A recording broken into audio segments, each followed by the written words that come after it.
இன்றைக்கி சாயந்தரம் நம்ம வீட்டில் என்ன ஸ்நாக்ஸ் நான் செய்ய போகிறேன் அப்படின்னு பார்த்தீங்கன்னா, வாழைக்காய் வச்சு வாழைக்காய் கோலா உருண்டை செய்ய போகிறேன். எப்படி செய்யலான்னு பார்த்துடலாங்களா? வாங்க பார்ப்போம். ஒரு வாழைக்காயை நான் வேக போட்டிருக்கிறேன். வேக வச்சு எடுத்துக்கலாம். வாழைக்காய் வெந்துட்டுக்குது.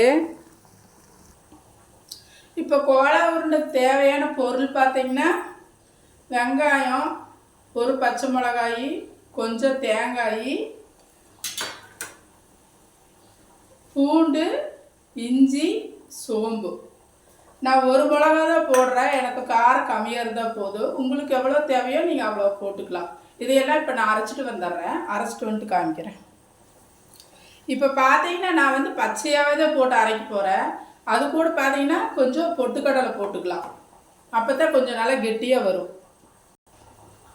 இப்போ பாருங்கள், அரைச்சிட்டு வந்துட்டேன். வாழைக்காய் வந்துட்டு இருக்குது. ரெடி பண்ணிவிட்டு நான் உங்களுக்கு காமிக்கிறேன்.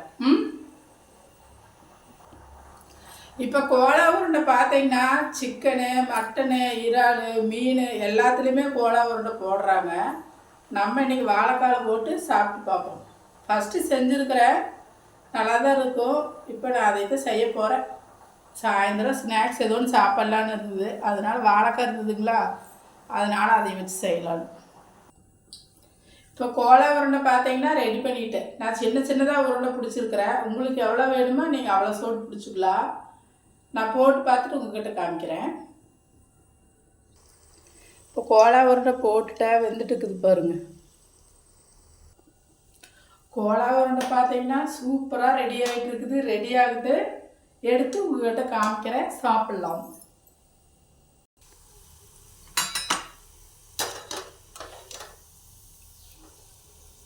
வெந்துட்டுக்குதுங்க, வேகட்டும்.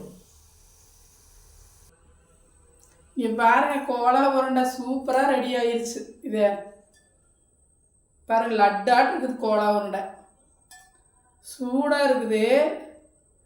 லட்டாட்டு இருக்குது பாருங்க. கோலா உருண்டை, வாழைக்காய் கோலா உருண்டை சாப்பிட்டு பார்த்துடலாம். பாருங்க,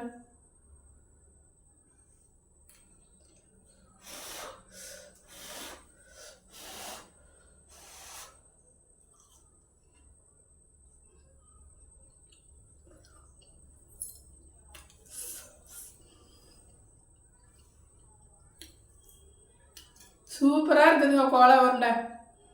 நீங்களும் இதே மாதிரி உங்கள் வீட்டில் செஞ்சு பாருங்கள். ஆனால் நல்லா சிம்பிள் வச்சு வேக வைக்கணும்.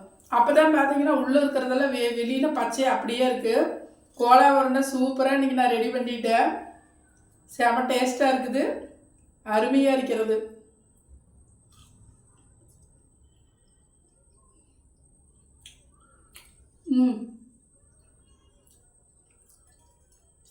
வாழைக்காய் கோலா உருண்டை நீங்கள் உங்கள் வீட்டில் செஞ்சு பாருங்கள். செஞ்சு பார்த்துட்டு எப்படி இருக்குது எனக்கு சொல்லுங்கள், சரிங்களா? இனி அடுத்த வீடியோவில் பார்ப்போம். பாய்.